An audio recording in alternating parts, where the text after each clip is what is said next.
ओम भद्रं कर्णेभिः शृणुयाम देवा भद्रं पश्येमाक्षभिर्यजत्रा स्थिरैरङ्गैस्तुष्टवांसस्तनूभिः व्यशेम देवहितं यदायुः स्वस्ति न इन्द्रो वृद्धश्रवा स्वस्ति न पूषा विश्ववेदा स्वस्ति नस्तार्क्ष्यो अरिष्टनेमि स्वस्ति नो बृहस्पतिर्दधातु। ओम शांति शांति शांति। सर्वश्रेष्ठ जो माना जाता है, सबसे ऊंचाई वाला, वो मांडुक्य उपनिषद हम लोग गौड़पादीय कारिका और शंकर भाष्य समेत पढ़ने बैठे हैं। और इसमें हम लोगों ने उसके नाम की थोड़ी चर्चा की थी कि मांडुक्य क्यों कहलाता है। इसमें 4 स्टेप्स में ब्रह्म ज्ञान बताया गया है, इसलिए उसको मेंढक की गति के समान माना गया है। और इसकी जो खास अधिकार है वो पूर्ण निस्वार्थता, अत्यधिक वैराग्य और परम भक्ति आवश्यक है इसमें। ये भी हम लोगों ने देखा। और इसका मंगलाचरण, शांति पाठ और विशेष बात जो है आचार्यकृत मंगलाचरण भी हम लोगों ने देखा। आचार्य ने 2 श्लोक जो बनाए, पहला श्लोक सर्वातीत ब्रह्म, वही विषय विषय रूप में इस दुनिया में प्रतिभात होता है और उसका अपने ज्ञान की किरणों से विषयों को व्याप्त करना, यही उसका भोग है। और इसमें स्थूल, फिर सूक्ष्म, फिर सब विशेषताओं को निगल करके कारण, और फिर माया से हम लोगों को भोग दिलाना और खुद जो है वो अलग हो जाना तीनों स्टेट्स से।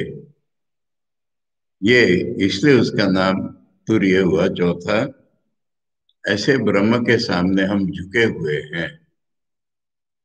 और दूसरे श्लोक में इमैनेंट, सर्वगत ब्रह्म अर्थात विश्वात्मा, सारे विश्व के आत्मा, यानी हम लोग इंडिविजुअली भी इसी तरह से जागृत, स्वप्न, सुषुप्ति में अनुभव करते हैं। हमारे भीतर से वो अनुभव करता है, उसका अनुभव माया के द्वारा हम अपना मानते हैं, ये पहले मंत्र में था। और हमारे भीतर से वो ही अनुभव करता है, ये दूसरे मंत्र का तात्पर्य है। और हमारे भीतर से वो स्थूल, सूक्ष्म और क्या कर दिया, आवाज आती है इसमें सारे,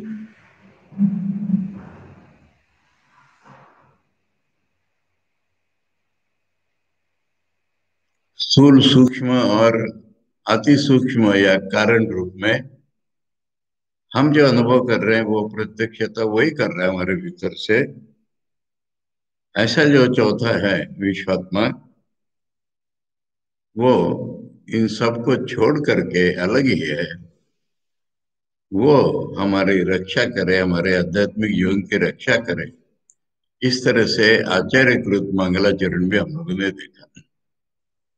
उसके बाद भाष्य, संबंध भाष्य जिसको कहते हैं, यानी आने वाले ज्ञान से हमारे मन का संबंध जोड़ने वाला जो भाष्य, उसका पहला वाक्य हम लोगों ने पढ़ा था। उसको दोबारा पढ़ के आगे चलते हैं। ओम इति एतद् अक्षरम इदम सर्वम तस्य उपव्याख्यानम। ये मूल उपनिषद का, अर्थात कारिकाओं का भी पहला वाक्य है, उतना सामने स्टेट किया।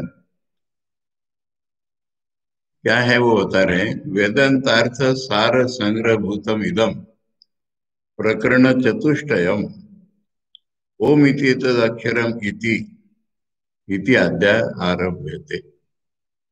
ये 4 प्रकरणों वाला जो शास्त्र है, ये वेदांत अर्थात उपनिषद, जितने उपनिषद हैं उनके अर्थ का सार का संग्रह, ऐसा ये प्रकरण चतुष्टय है। यानी इस प्रकरण चतुष्टय में आचार्य का कहना है कि सारे उपनिषदों का सारांश आ गया है। सारे जितने उपनिषद हैं सबका अर्थ रूप से सारांश जो है इन 4 प्रकरणों में आ गया है। केवल मांडुक्य उपनिषद में नहीं, इन 4 प्रकरणों में, 4 प्रकरणों में आ गया है। ऐसा ये उपनिषद, ये कार्य का ग्रंथ हम लोग आरंभ करते हैं।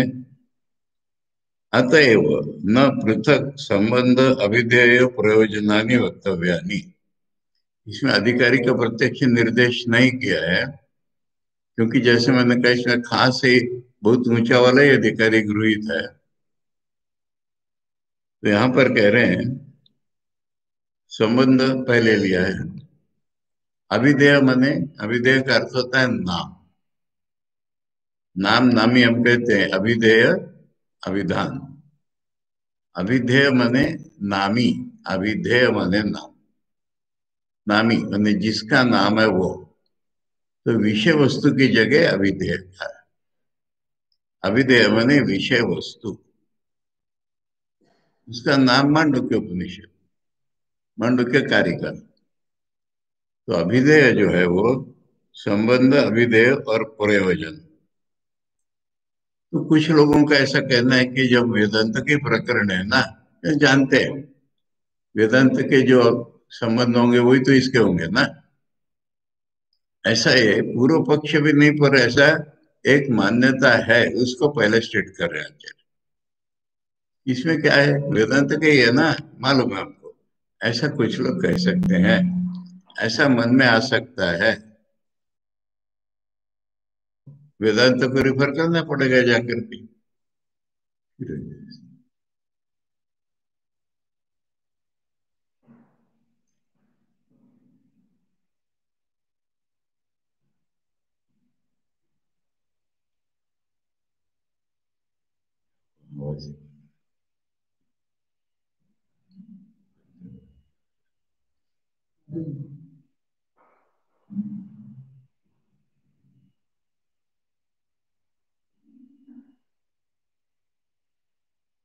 यानी एव तु वेदांते संबंध अभिधेय प्रयोजनानि तानि एव ये भवितुमर्हन्ति। जो वेदांत में अभिधेय, ये अपना विषय वस्तु संबंध प्रयोजन होगा, वही तो यहाँ पर होंगे। तथापि, तथापि ये आचार्य का प्रसिद्ध है। इसकी याद ठीक इसी तरह की रचना ब्रह्म सूत्रों के शुरू में लगती है।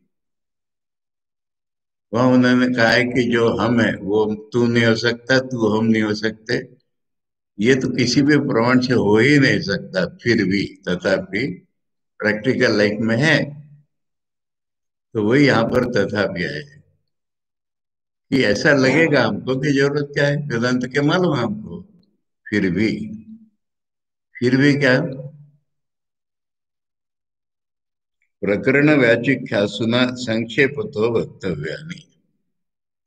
पर अगर प्रकरण की व्याख्या करना है हमको, प्रकरण हमारे गले में उतारना है, तो आपको अधिकारी विषय संबंध प्रयोजन बताना ही पड़ेगा, चाहे संक्षेप में बताओ। आज सवाल संक्षेप का नहीं आ रहा है यहाँ पर। इस कहने का तात्पर्य हो रहा है कि उस पर्टिकुलर विषय वस्तु के अनुसार तुम बताओ, उस शास्त्र के अनुसार बताओ प्रयोजन को। प्रयोजन कई प्रकार से बताया जा सकता है, प्रयोजन है एक ही, दो चार नहीं। और उसके नाम या उसको बताने के प्रकार कई हो सकते हैं। जैसे स्वामी जी ने 2 नाम बताए नहीं शुरू में एकदम, each soul is potentially divine, the goal is to manifest this divinity by controlling external and internal nature. तो गोल क्या हो गया, मैनिफेस्टिंग द डिविनिटी। फिर कह रहे डू इट आइदर वे, तो फ्रीडम और एक गोल हो गया ना, 2 नाम से हो गया ना एक ही गोल। जब डिविनिटी मैनिफेस्ट हो जाएगी तो फ्री हो जाएंगे हम। कर्मयोग ग्रंथ में भी शुरू में हमने देखा स्वामी जी कह रहे ज्ञान प्रयोजन है, और फिर थोड़ी देर जाने के बाद कह रहे मुक्ति प्रयोजन है। तो इसलिए कहने का तात्पर्य है कि गोल एक ही पर कई प्रकार से बताया जा सकता है, तो इस ग्रंथ के अनुसार बताना पड़ेगा उसको। तब हम इसको ठीक, संबंध भाष्य है ना, तब हम उसको ग्रहण कर पाएंगे ठीक, ये कहना है। अब संक्षेप तो ठीक है, कोई दीर्घ चर्चा नहीं करनी है, बट इन प्रिंसिपल, संक्षेप तो का हमेशा ही अर्थ होता है इन प्रिंसिपल। क्योंकि आचार्य कई जगह कहते हैं कि मैं संक्षेप में भाष्य करूंगा, और एक एक शब्द का 10-10 पेज भाष्य हो जाता है। तो आवश्यक उतना सब करेंगे, पर बीटिंग अबाउट तो कुछ नहीं करेंगे, ये कहना होता है संक्षेप का अर्थ। कि जितना आवश्यक है उतना तो बोल दीजिए, तब हम इस ग्रंथ को ठीक ठीक अनुशीलन कर पाएंगे, ये अर्थ होता है इसका। अब क्या है, एक साथ ही बता दिए तीनों एकदम उन्होंने। अधिकार इसमें अनुस्यूत होगा। तत्र प्रयोजनवत् साधन अभिव्यंजकत्वेन अभिधेय संबद्धम शास्त्रम, समझ लो इसको। प्रयोजनवत्, वत शब्द के दो अर्थ होते हैं, बार बार बताता हूं मैं। वत माने वाला, और वत माने जैसा, उसके जैसा, उसको भी वत कहते हैं।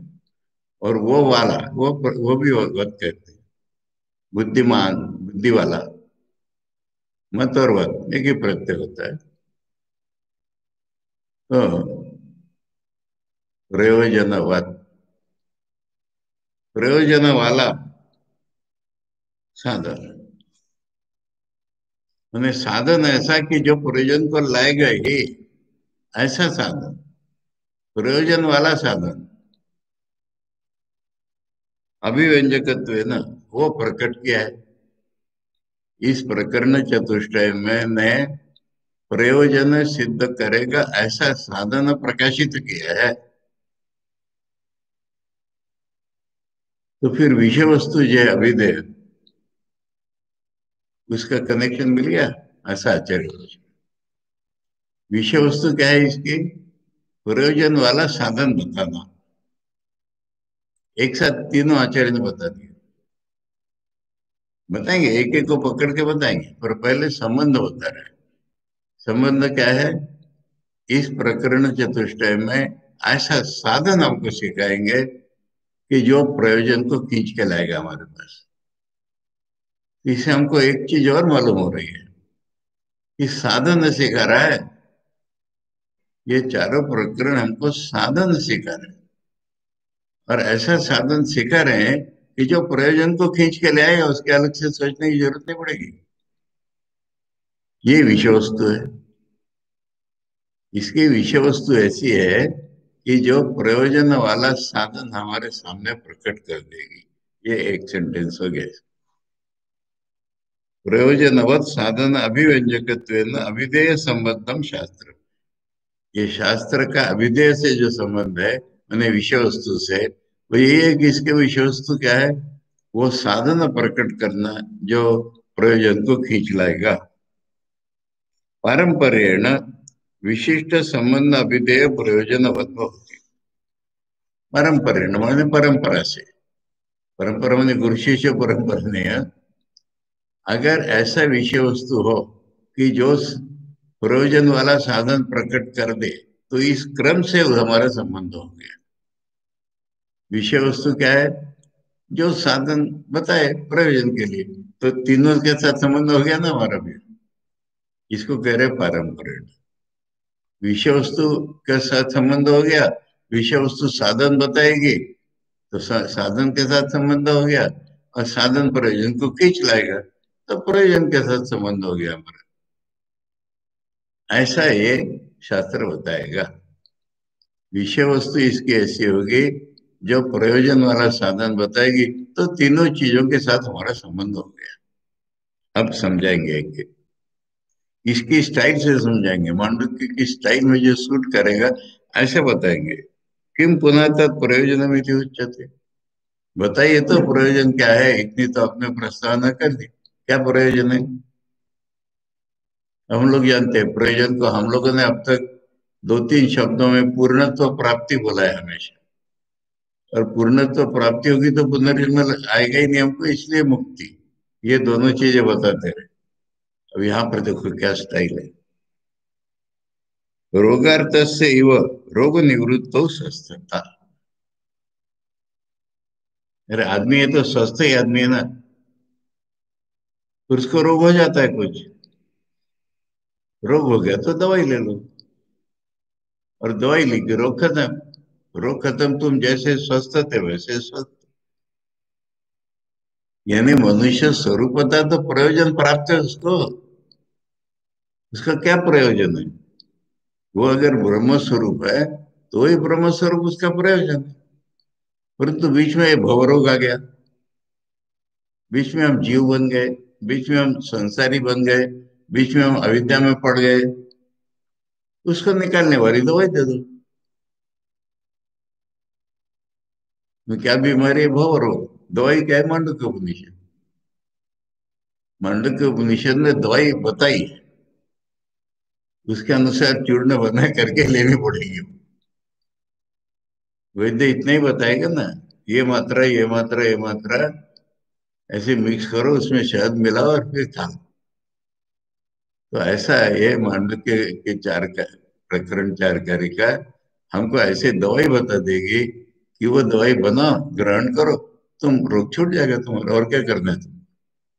ये कितनी बढ़िया स्टाइल है बताने की। लोकमान्य तिलक ने कहा था, स्वराज्य तो मेरा जन्मसिद्ध अधिकार है। तो वेदांती कहते हैं कि जन्म हुआ हो नहीं हो मेरा, मुक्ति तो मेरा स्वराज्य सिद्धि मेरा अधिकार है। अपना ही राज्य है, उसी को प्राप्त करना है दोबारा। ये स्टाइल है मांडुक्य की। तथा, तथा माने उसके अनुसार, ये उदाहरण दिया ना। रोगार्थ, रोग के कारण जो दुखी है, रोगार्थ, तस्य रोग निवृत्तो स्वस्थता इव, उसके जैसा। ऐसा तथा दुखात्मकस्य आत्मनो, आज हम कैसे हैं? दुखात्मक हैं। दुख ही दुख है हमारे जीवन में, दुख ही हमारा चरित्र है, आज दुख ही हमारा स्वरूप स्वभाव हो गया है। ये पहली बात है समझने लायक। प्रपंच उपशमय स्वस्थता। और दुख है ही किस चीज का? प्रपंच का। प्रपंच माने, प्रपंच का अर्थ होगा मैनिफोल्ड वर्ल्ड, माने विविध वस्तु आत्मक जो दुनिया है, ये प्रपंच फैला। प्रपंच का अर्थ होता है फैला। तो हंसी इसलिए आ रही है कि मराठी में प्रपंच जिसको हम संसार कहते हैं, गृहस्थी, उसको कहते हैं प्रपंच। और रामदास स्वामी का एक वचन है कि पहले प्रपंच तो ठीक कर लो, फिर परमार्थ को देखना। अब ठीक कर लो माने क्या? ठीक कर लो माने उसको ऐसा करो कि तुम परमार्थ को देख सकोगे। परंतु इतनी ऑफ्ट कोटेड सेंटेंस हो गया है, गृहस्थ लोग कहेंगे प्रपंच करने को बोला है पहले। हमारे गुरु महाराज तो हंस के बेहाल हो जाते हैं। कोई मराठी आदमी प्रपंच करावे, वो कहेगा प्रपंच करावे। प्रपंच करावे नहीं, प्रपंच करावा नहीं टका, प्रपंच को ढंग से करो जिससे परमार्थ पहुंच पाओगे। खैर, इसलिए प्रपंच शब्द से मुझे इसलिए हंसी आ गई। पहले प्रपंच करो, बोले पहले प्रपंच नहीं करना नहीं है, प्रपंच तो कर ही रहे हो, पहले उसको सुधारो, तब परमार्थ कर पाओगे। तो हमारे ये द्वैत प्रपंच, हाँ द्वैत शब्द का पढ़ा। द्वैत प्रपंच क्या बीमारी है हमारी? दुनिया बीमारी नहीं है हमारी। हम दुनिया से अलग है, ये बीमारी है हमारी। हम विषय, दुनिया विषय, ये हमारी बीमारी है। दुनिया तो ब्रह्म का रूप है, हम भी ब्रह्म का रूप है, बीमारी कहाँ से आएगी? उसी ब्रह्म का रूप हम, उसी ब्रह्म का रूप दुनिया। अच्छा, दुनिया देखो तो हम इंक्लूडेड नहीं क्या? यानी अलग अलग में सोचो तो हम ब्रह्म का रूप, दुनिया भी ब्रह्म का रूप, और दुनिया सोचते हम तो इंक्लूड हो गए ना। तो नहीं होते, हम कहते दुनिया बुरी हो गई है, हाँ हम बचे हुए। कभी कभी कहते ईश्वर पूरी दुनिया को चलाता है, हमको नहीं चलाता। ऐसा भेद हमारा मन करता है। इसका नाम है द्वैत। द्वैत प्रपंच, द्वैत का फैलाव। फैलाव फिर दुनिया फैल गई सारे विषय के रूप में, हम विषय ही बन गए। इसका अगर उपशम हो गया, इसका उपशम हो गया द्वैत का, द्वैत के फैलाव का उपशम हो गया अगर, हम और दुनिया अगर एक हो गए, हम और दुनिया एक ही ब्रह्म के रूप में यह अगर हो गया, तो क्या हो जाएगा? स्वस्थता। देखो हम किसी की तबीयत पूछते तो मालूम नहीं, असीम आगे मेरा क्लास चल रहा है। ठीक ठीक है स्वामी जी, तो देखो कितनी सुंदर रीति से बता रहे प्रयोजन, सारी चीजें इकट्ठे ही बता रहे हैं। फिर वेदांत का प्रयोजन है, ठीक है, समझ तो लो। इस पुस्तक के अनुसार बीमारी है द्वैत प्रपंच, इसके कारण हम दुखात्मक हो गए। हमारा जीवन दुखमय हो गया है। इसका पैरेलल मैं एक बताता हूँ। ज्ञानेश्वर महाराज का जो खास ग्रंथ है, उसका नाम क्या है? उसका प्रसिद्ध नाम है, प्रचलित नाम है अमृतानुभव। और ये उल्टा क्या रखा है, ज्ञानेश्वर महाराज जिसका अनुभव अमृत कह रहे हैं, हमने अमृतानुभव कह दिया। फर्क मालूम हो रहा है? अमृत का अनुभव, ज्ञानेश्वर महाराज कह रहे नहीं, तुम्हारा अनुभव विष है, मेरा अनुभव अमृत है। ये बता रहा हूं। अनुभव ही अमृत है, तुम्हारा अनुभव विष है, मेरा अनुभव अमृत है। ये बता रहा हूं। ये चीज है यहाँ पर, कि दुनिया ही हमारे लिए, जीवन ही हमारे लिए दुखात्मक हो गया है। क्यों दुखात्मक हो गया है? द्वैत प्रपंच बीमारी हो गई हमको।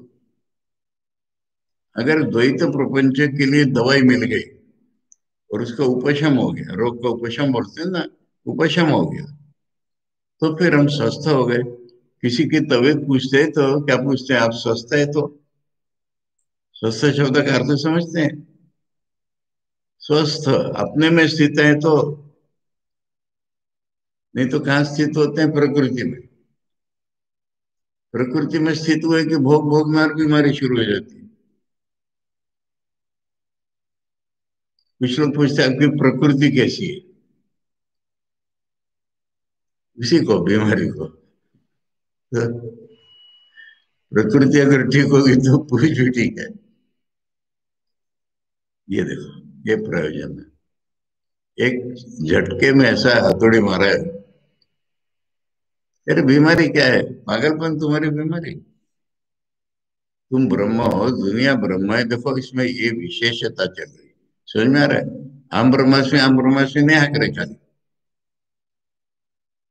तुम और दुनिया में विषय विषय विभाग जो है, ये बीमारी है तुम्हें। अगर दोनों को तुम ब्रह्म रूप से देखो, इसको तुम थोड़ा आगे चलाओ प्रपंच को, स्त्री पुरुष। अगर स्त्री भी ब्रह्म है, पुरुष भी ब्रह्म है, तो फिर क्या बीमारी है? फिर एक हो गया विषय, एक हो गई विषय, हो गई फिर बीमारी।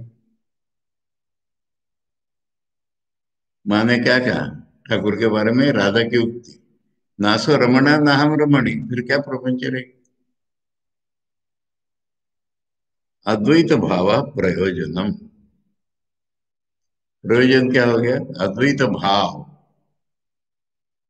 अद्वैत भाव माने हमारे मन में ये रहे हमेशा कि मैं और दुनिया अलग नहीं है। जो दुनिया की रियलिटी है वही मेरी रियलिटी है। जो दुनिया है वही मैं हूँ वस्तुतः।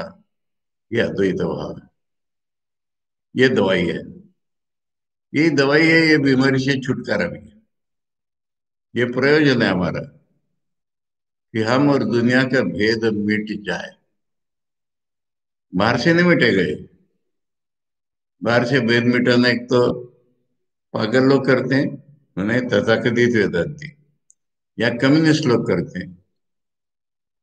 बाहर से समान कर दिए। समानता नहीं मानेगा उसको ऊपर बुलडोजर चलाओ, मार डालो, सब समान हो जाएंगे। वो समानता स्वामी विवेकानंद कहते हैं प्रलय में होती है, परंतु ब्रह्म बुद्धि अगर हो जाए, कहीं से भी देखो इसको। माँ से किसी साधक ने पूछा कि माँ आप कौन होते हैं, तो माँ ने कहा ब्रह्म होते हैं। अरे हम तो आपके बेटे होते हैं। अरे बेटे तो होते हो, पर होते तो ब्रह्म ही हो।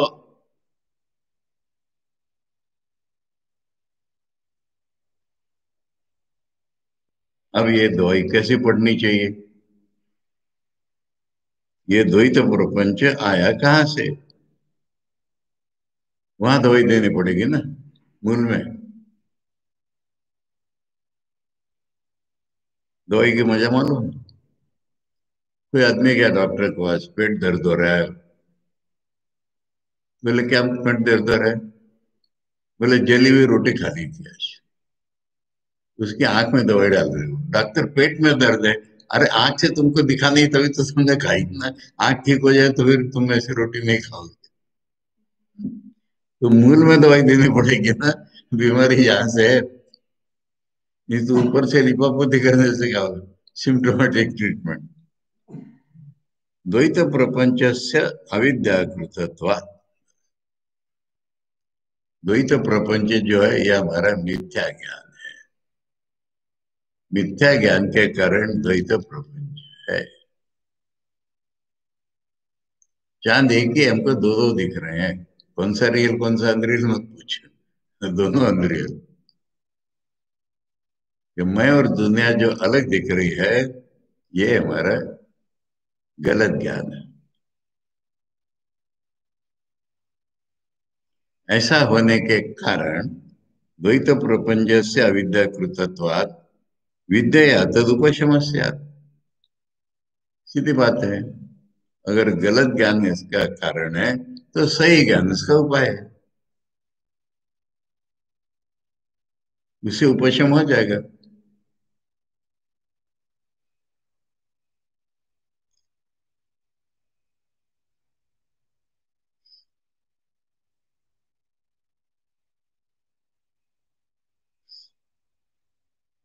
पहले निदान करना पड़ता है ना। नहीं तो सर्दी है ये ले लो, खांसी है ये ले लो, बीमार है ये ले लो, ये ले लो। इससे कुछ नहीं होता है। क्या बीमारी हुई पकड़ा, उसकी दवाई दो।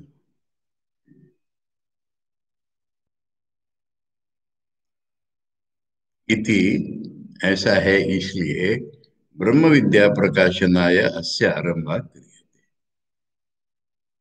इसलिए ये चार प्रकरण वाले शास्त्र ब्रह्म विद्या सिखा रही है आपको। ब्रह्म विद्या माने सही ज्ञान, ब्रह्म का ज्ञान, सर्वव्यापी ब्रह्म का ज्ञान, इसलिए ब्रह्म विद्या कहते हैं।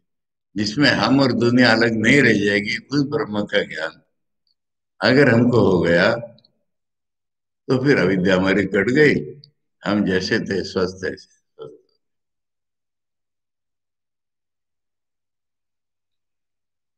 अब इस चीज को आचार्य उपनिषदों के द्वारा बताएंगे। सारे उपनिषदों का सार संग्रह बोला ना। तो ये जो बात बताई, ये देख लो उपनिषदों ने कैसी बताई है। यत्र ही द्वैतम एव भवति। यत्र माने इस दुनिया में द्वैत जैसा है, यानी दुनिया में द्वैत नहीं है, हमको द्वैत दिख रहा है। ये गलत ज्ञान है ना। हम और तुम दुनिया में अलग अलग नहीं है, पर हमको अलग दिख रहे हैं। इसलिए द्वैतम इव भवति। यत्र वा अन्य दिवस्यात् तत्र अन्यो अन्यत् पश्येत् अन्यो अन्यत् विजानीयात्। यहाँ भी ईव शब्द है। जहाँ एक दूसरे से अलग जैसे दिखते हैं, वहां पर मैं तुमसे बात करता हूँ, विषय विषय का संबंध हो जाता है। देखना सुनना ये सब विषय विषय रूप में चलने लगता है। जहाँ की दो अलग लगते हैं, है नहीं अलग। इसी को समझने प्रैक्टिकल वेदांत में डिराइव कर करके कहा है कि प्रेम जो है सारी दुनिया को एक करता है, वो सही रास्ता है। घृणा अलग अलग करती है, इसलिए वो गलत है।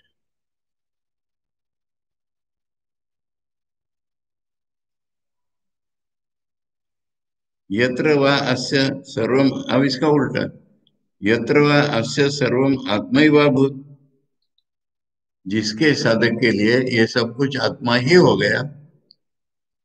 आत्मा माने मेरी रियलिटी, तुम्हारी रियलिटी, सबकी रियलिटी, कॉमन रियलिटी। अगर ये आत्मा ही हो गया, तब केन कम पश्येत केन कम भी जानिए। तब किसको कौन देखेगा, किसके द्वारा देखेगा, किसके द्वारा जानेगा। यानी विषय विषय भाग नहीं रहेगा। आंख से देख रहा है, क्या देख रहा है? मैं भी ब्रह्म, तुम भी ब्रह्म, ये देख रहा है। इत्यादि श्रुतिभ्यो अस्य अर्थ से सिद्धि। इस प्रकार के अनेक श्रुति वाक्य मिलेंगे, जिससे मैंने जो अर्थ बताया वो सिद्ध हो रहा है कि हम ब्रह्म स्वरूप होते हुए भी गलत ज्ञान से हम और दुनिया अलग हो गए हैं। इससे हमारे दुख रूप जीवन हो गया है, और दूसरा कोई कारण नहीं हमारे दुख के लिए। द्वैत प्रपंच ही हमारे दुख का कारण। और ये बीमारी अगर जड़ से काट दी गई विद्या के द्वारा, तो कोई बीमारी नहीं रही। ये दवाई हमको ये चार प्रकरण देंगे। ठीक है। ये पहले क्या हुआ, पूरे चतुष्प्रकरणात्मक ग्रंथ का। अब जो कर पाएगा वो अधिक है, इसका अलग चर्चा नहीं की हम लोगों ने, इसलिए अलग से कर ही ली उसकी। तो पूरे चतुष्प्रकरण का अनुबंध चतुष्ट त्रित्व बता दिया। अब इसमें जो चार प्रकरण है वो क्या है, अलग अलग उसमें क्या चीज बताई है, क्यों चार इकट्ठे प्रकरण है, ये अब समझा रहे हैं। तत्र तावत, तत्र माने इन दैट कॉन्टेक्स्ट, तब ओंकार निर्णयाय प्रथम प्रकरणम आगम प्रधानम आत्म तत्व प्रतिपत्ति उपाय भूत। उल्टी तरफ से चलो, आत्म तत्व प्रतिपत्ति उपाय भूत। आत्मा का स्वरूप, प्रतिपत्ति माने जानना, क्या उपाय क्या है? ओंकार को समझना। ओंकार निर्णय माने ओंकार का अर्थ ग्रहण करना, ये आत्म तत्व के उपाय है बस। आत्म तत्व का अनुभव करने का उपाय है ओंकार का अर्थ समझना। इसीलिए तो कैवल्य उपनिषद ने कहा कि खाली ओंकार से ही मुक्ति हो जानी चाहिए, नहीं तो मांडुक्य पढ़ो। क्योंकि मांडुक्य में इस ओंकार का अर्थ ऐसा ग्रहण कराया है कि उसी से हो जाएगा सब काम हमारे। एक इसमें पहले प्रकरण में आगम प्रधानम, आगम प्रधान माने पूरी मांडुक्य उपनिषद इस पहले प्रकरण में आ गई है। और उतना ही नहीं है, उसको समझाने के लिए कुछ कारिकाएं भी है। इसलिए प्रधानता आगम जिसमें है, ऐसा है पहला प्रकरण। परंतु इसमें बाधा क्या आती है हमारे मन में? अरे हम देख रहे हैं ना द्वैत, तुम क्या बोल रहे? ये मुख्य बाधा आती है।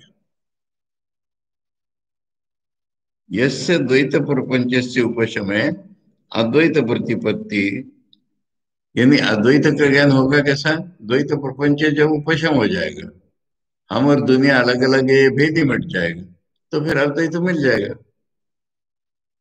उदाहरण, रज्ज्वामिव सर्पादि विकल्पोपशमे रज्जु तत्व प्रतिपत्ति। रज्जु के बदले हमको सर्प दिख रहा है, सर्पादि।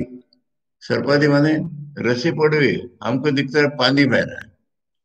रस्सी पड़ी हुई, हमको लगता है कि पृथ्वी में छेद है, माने ये एक दराज है रस्सी। अगर वो विकल्प नहीं रहा, रस्सी की रस्सी दिख जाएगी हमको। तस्य द्वैतस्य हेतु तो वैतथ्य प्रतिपादनाय, यानी हमारा रीजन चलता है ना। हमारा रीजन क्या चलता है, हम देख रहे हैं, तुम क्या अद्वैत की बात करते हो? अरे बड़े बड़े स्वामी लोग, नाम लेना पाप है, कह रहे हैं इतनी बड़ी दुनिया खाली लॉजिकल कॉन्ग्रुइटी के लिए आचार्य शंकर ने मना कर दिया। क्या करेंगे? इतनी बड़ी दुनिया स्वप्न में भी उतनी बड़ी है, उसके लिए आचार्य नहीं लगते, हम जगते ही मालूम हो जाता है कि ये पागल बनता हो। मुझे याद है, मेरा एक कुछ भी बोल लो, मित्र बोल लो, मेरा कजिन ब्रदर, बड़ा हिंदू, आरएसएस वाला, 7 साल अमेरिका में था, पीएचडी कर रहा था।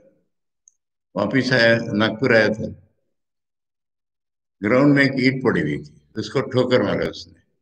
ये भी माया है, यानी प्रत्यक्ष ठोकर मार रहा है, ये माया है। क्या जवाब देंगे उसको?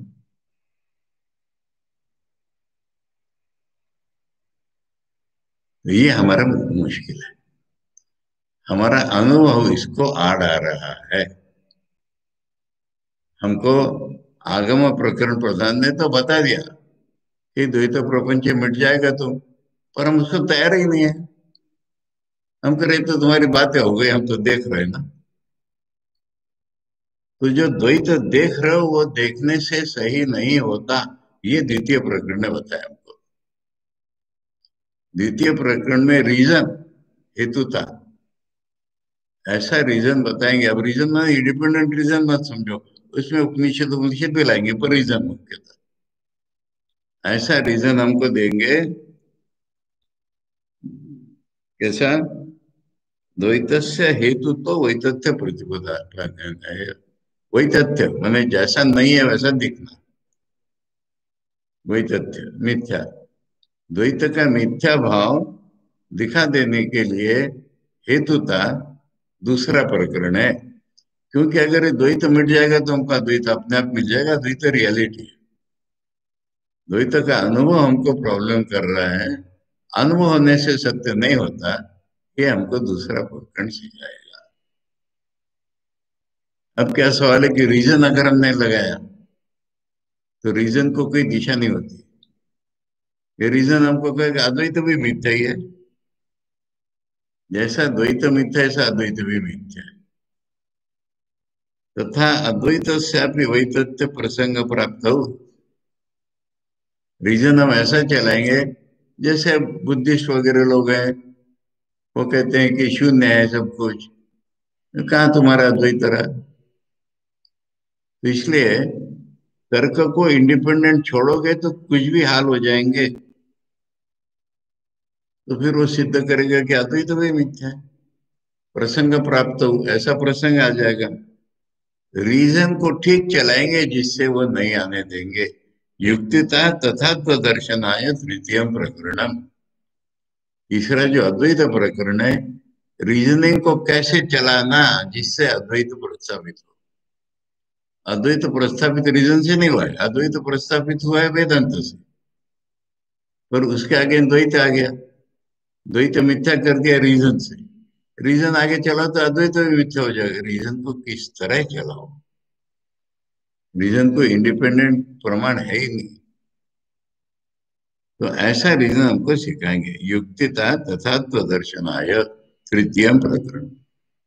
एक्चुअली हम जाएंगे अद्वैत प्रकरण में तो इसमें कई बातें दिखेंगे हमको। मैं बता रहा हूँ क्या है ये। अरे अद्वैत जो शास्त्र ने बोला इसको अच्छी तरह से समझो, ये रीजन का काम है, समझे? रीजन का काम है कि ऋषियों ने जो अद्वैत बताया, अद्वैत समझने वाले हजार गलतियां करते हैं, कहते हैं हम अद्वैती हैं। वो गलतियां दिखा दिखा करके बोलेंगे अरे ऐसा नहीं होता, अद्वैत ऐसा नहीं होता, अद्वैत ऐसा नहीं होता। सही क्या बोला उपनिषद ने ये जानो, विशेषता साधना की बताएगी। अद्वैत जानते हैं हम, फिर क्या करेंगे? कौन किसका ध्यान करेगा? हम अगर ब्रह्म ही है तो कौन किसका ध्यान करेगा? अरे साधना करनी पड़ती है, फिर लोग कहेंगे अच्छा साधना करनी पड़ती है, फिर अद्वैत नहीं है। ब्रह्म थे हम, पर ब्रह्म से अलग हो गए, साधना करके फिर ब्रह्म पाएंगे, बोले पागल। ठाकुर ने बोला है, अद्वैत ज्ञान आचरण में बांध करके जो भी साधना करनी, ये अद्वैत प्रकरण में सिखाएंगे। सारी साधना, और इसका एक प्रकार बताता हूँ, हमारी सारी साधना ध्येय के अनुरूप होनी चाहिए, ध्येय से ही निकलनी चाहिए। हमारे कोई भी साधना ऐसी नहीं होनी चाहिए कि अद्वैत उसमें नहीं है। इसको मेरे गुरुजी के शब्दों में उपाय उपेय एक रूपता, ऐसा उनसे कई बार मैंने सुना। शंकर भाष्य में किंचित थोड़ा अलग रूप मिलता है उसका। उपाय की लिख लो तुम, उपाय की उपेय निष्ठता, यानी उपाय हमारा कहीं जा रहा है, उपेय दूसरा कुछ है। स्वामी जी का कीचड़ से कीचड़ नहीं धुलता। जो उपेय है, जो सिद्ध हमको पाना है, उसी का झलक हमारी साधना में होना चाहिए। ठाकुर को उदाहरण लो तो ठाकुर ने कहा है माउत नारायण की बात माननी चाहिए, माउत की बात माननी चाहिए, नहीं कहा है कहीं भी। हम लोग प्रैक्टिकल के नाम से आइडियल से दूर चले जाते हैं, वो प्रैक्टिकल काम का नहीं होता है। उस आइडियल को ही हमें प्रैक्टिस करना है। गुरु ने बोला था कि सब कुछ नारायण है। अब सब कुछ नारायण हमको रियलाइज करना है ना, है कहने से हो गया क्या? अब वो पागल हाथी आ रहा है, वो मौत करे दूर हटो दूर हटो दूर हटो, इसने कहा नारायण है, और हाथी ने उसको सूंड से लपेटा, फेंक दिया, बेहोश हो गया। फिर गुरुजी ने पूछा क्या हो गया था रे? बोले आपने तो कहा था सब नारायण है। तो मैंने सब नारायण कहा था, तो मौत नारायण नहीं है, मौत की बात क्यों नहीं मानी? ये हमको समझना पड़ेगा। ये चीज है अद्वैत प्रकरण में इतनी बहादुरी से सिखाएंगे। अद्वैत में साधना का स्थान है, पर साधना अद्वैत को छोड़ के नहीं होनी चाहिए, ये अद्वैत प्रकरण है। तो यहाँ पर कह रहे हैं कि तर्क से उल्टा मत चलो, तर्क से ऐसा देखो, समझ लो अद्वैत क्या चीज है, क्या साधना है। इसलिए तीसरा प्रकरण बनाया। अब चौथा प्रकरण क्या है? अच्छा तुम कहते हो, हम समझ भी गए, पर इतने बड़े बड़े पंडित क्यों अलग बोलते हैं? ये मुख्यतः है। बड़े बड़े पंडितों से हमारा मन कंफ्यूज हो जाता है। ये कई लोगों में प्रॉब्लम देखा है। तुम तो कह रहे हो ऐसा है, पर सांख्य ऐसा क्यों कहते हैं? वो क्या कम अक्ल वाले हैं क्या? न्याय वैशेषिक से ऐसा क्यों, बुद्धिस्ट ऐसा क्यों कहते हैं? इसको जब तक हमारे मन से नहीं हटाया जाता, भगवान ने द्वितीय अध्याय में अर्जुन से बोला था। अर्जुन ने बड़े बड़े शास्त्र भगवान को बताए, उनका सारे शास्त्र सुनकर के तेरी मति भ्रमित हो गई है। जब ये सब शास्त्र सुनकर जो मति भ्रमित हुई है, ये जब स्थिर हो जाएगी ना, तो स्थित प्रज्ञ हो जाएगा। इसलिए पंडितों की बात सुन करके जो कंफ्यूजन होता है, फिर क्या करना है हमको? अद्वैत तथा तो प्रतिपत्ति प्रतिपक्ष भूतानि, अद्वैत तथा तो प्रतिपत्ति, यानी अद्वैत ही सत्य है, ये ज्ञान हमको देना, प्रतिपक्ष भूतानि। इसके विरोधी जो, यानी वेदांतराणी, कई प्रकार के वाद हैं, अवैदिकानी, पूरा पूरा वेद मानने वाला कोई भी नहीं उसमें से। तेषाम अन्योन्य विरोधित्वाद अतत्वार्थत्वेन,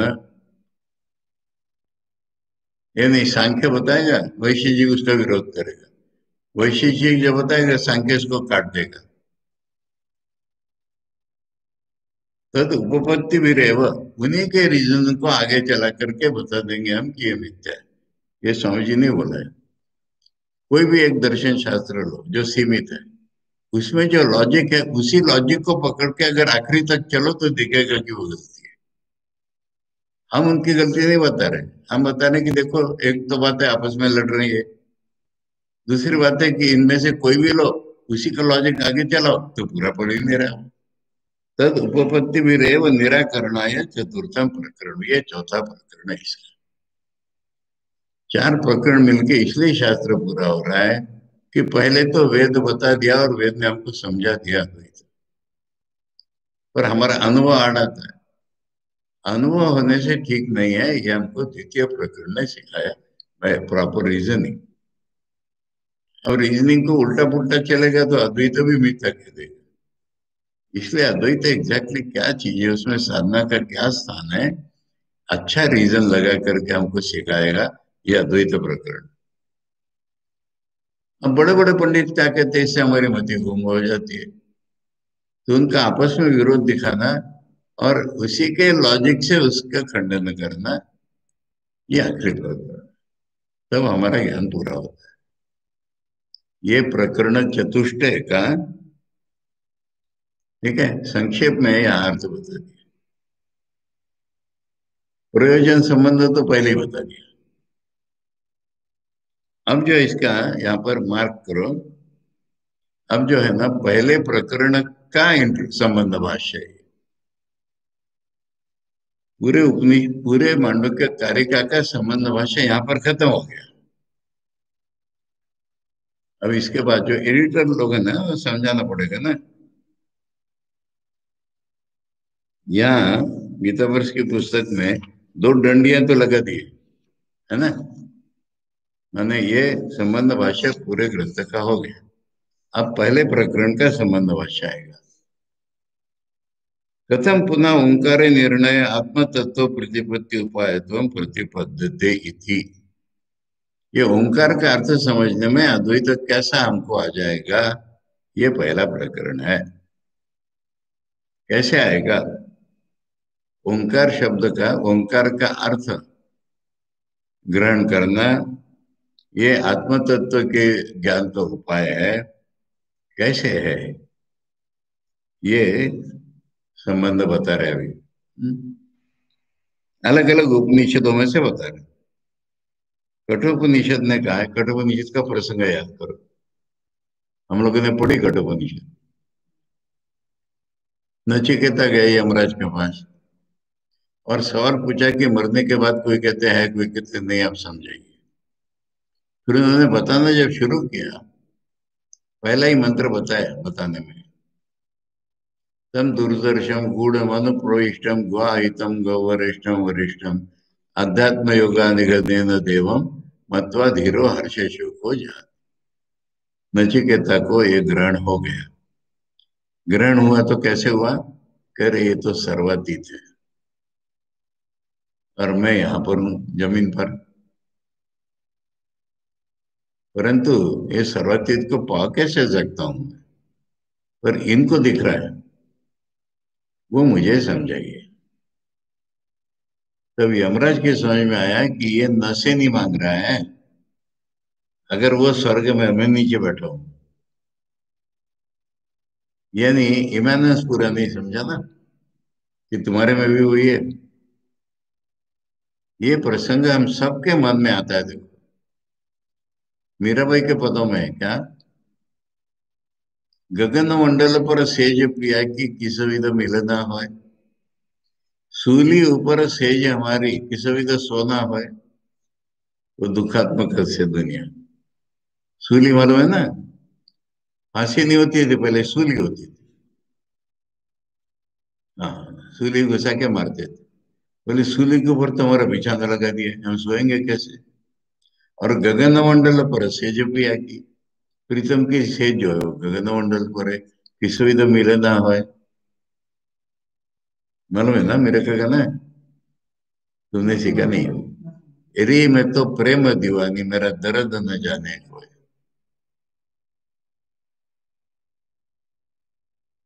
कब पीर मिटेगी? मेरा के प्रभु पीर मिटे जब वो वैद्य सांवलिया हो। वही अगर वैद्य बन के आया तो फिर मेरी पीड़ा मिट जाएगी। ये सुंदर पद है। तो ये जो एक गैप दिख रही बड़ी, तब यमराज ने कहा अरे ओम को पकड़। ये प्रसंग है। ये जो मंत्र प्रतीक होते हैं ना, पूरा प्रसंग आने से तब वो समझ में आता है। ओम इति एतत्, उसी में आगे उन्होंने कहा एतद आलम्बनम। ओम की नसें नहीं पकड़ोगे तो ऊपर तक पहुंच जाओगे। प्रश्नोपनिषद में हमने पढ़ा, साधक ने पूछा, अभी तो पढ़ गया है वो, कि सब लोग ओंकार ओंकार कहते हैं, सारे जीवन ओंकार ही रटते हैं, तो क्या होगा? बोले ओंकार से ही सगुण ब्रह्म मिलेगा, ओंकार से ही निर्गुण ब्रह्म मिल जाएगा, वहां पर भी एतद् वही सत्य काम, जो अपर पर ब्रह्म ओंकार है वो, ये वहां पर भी होता है। मैत्रेयी उपनिषद से एक वाक्य लाया आचार्य, ओम इति आत्मानम युंजीत। ओम से अपने आप को अगर लगा दिया तुमने, तो ब्रह्म में पहुंच जाओगे। तैत्तिरीय उपनिषद ने बोला ओम इति ब्रह्म, ओम ही ब्रह्म है। छांदोग्य ने बोला ओंकार वेदम सर्वम इत्यादि श्रुतिभ्या।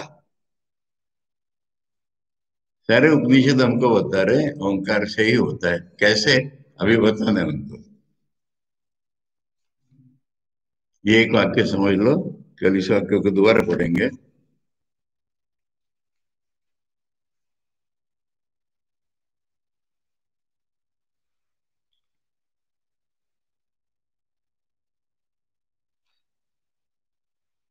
रज्वादि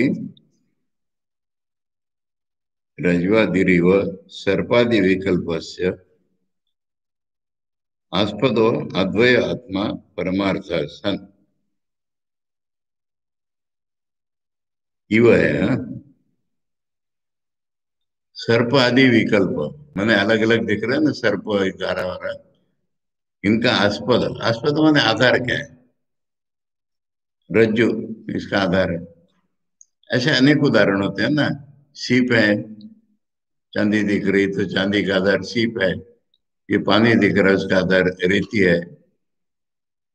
ऐसे अद्वय आत्मा परमार्थ सन, ऐसा ये अद्वय आत्मा, यानी जिसमें विषय विषय भाग नहीं है, ऐसा आत्मा ये सारी दुनिया का आधार है। प्राणादि विकल्प से आस्पदो, प्राण माने हिरण्यगर्भ, फिर वहां भेद हो गए, उससे विराट निकले, उससे हम निकले, प्राण श्रद्धा वगैरह जैसे बताया प्रश्नोपनिषद में। तो सब विकल्पों का आस्पद तो अद्वय आत्मा है।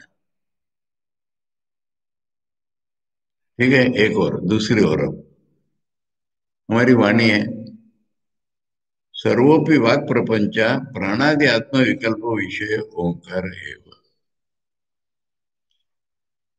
अरे क माने जल, ख माने आकाश, कोई भी ध्वनि निकलती उसका एक अर्थ होता है, याद रखिए। ये वेदांती जितना मानते हैं उससे भी ज्यादा तंत्री मानते हैं। हर अक्षर का अर्थ होता है, 50 अक्षरों का अर्थ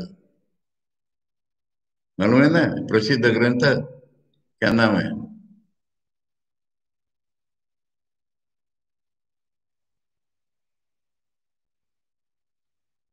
वर्णमाला।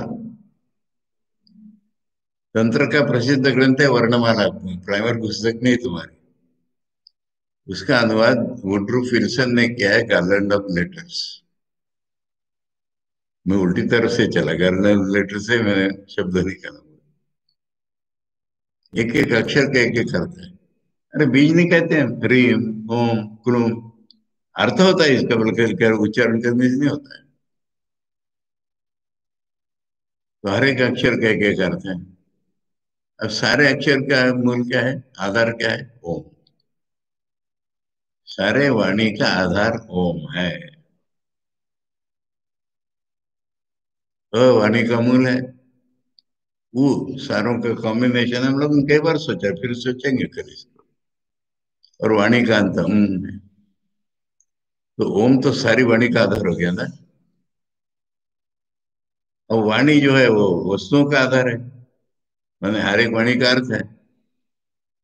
तो फिर ओम सारी दुनिया का आधार हो गया कि नहीं?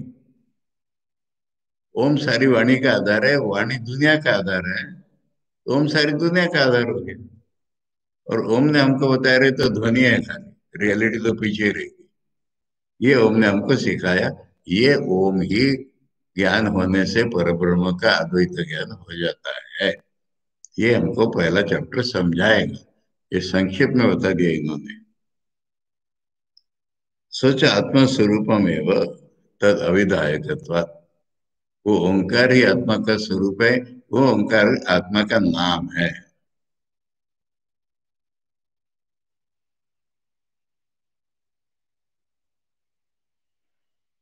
इसको कल दोबारा पढ़ेंगे, पर आज पढ़ रहे हैं। ओंकार विकार शब्द अभिधेय सर्व प्राणादि आत्म विकल्पो अभिधान व्यतिरेकेण नास्ति। जितना प्रपंच है ना, वो नाम छोड़ करके कुछ नहीं है। माँ की भाषा में। माँ ने क्या बोला है बोलो। माँ की असल असल बातें याद रखो। माँ प्यार करती थी, माँ लड्डू खाने को देती थी, इतना याद मत रखो। दुनिया क्या है बोलो माँ की भाषा में। कृष्ण महाराज। फाका आवाज। और आज तो फाका ही होता है ना। और उसको एम्फेसाइज करने के लिए माँ कह रही दुनिया तो फाका आवाज। नाम मात्र, आवाज मात्र, ये दुनिया है। उसके साथ माँ का दूसरा वाक्य क्या है। हमारे ये शरीर है 1.5 लाख।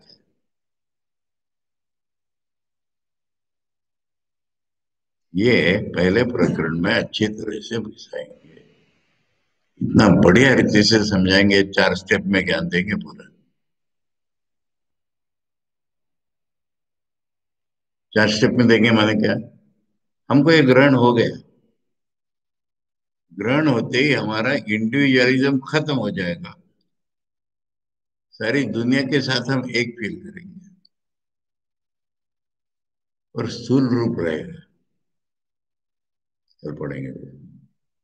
ओम भद्रम कर्णेभिः शृणुयाम देवा, भद्रम पश्येमाक्षभिर्यजत्रा, स्थिरैरङ्गैस्तुष्टवंशस्तनूभिः व्यशेम देवहितं यदायुः। स्वस्ति न इंद्रो वृद्धश्रवा, स्वस्ति न पूषा विश्ववेदा, स्वस्ति नस्तार्क्ष्यो अरिष्टनेमिः, स्वस्ति नो बृहस्पतिर्दधातु। ओम शांति शांति शांति। हरि ओम तत्सत। श्री रामकृष्णार्पणमस्तु।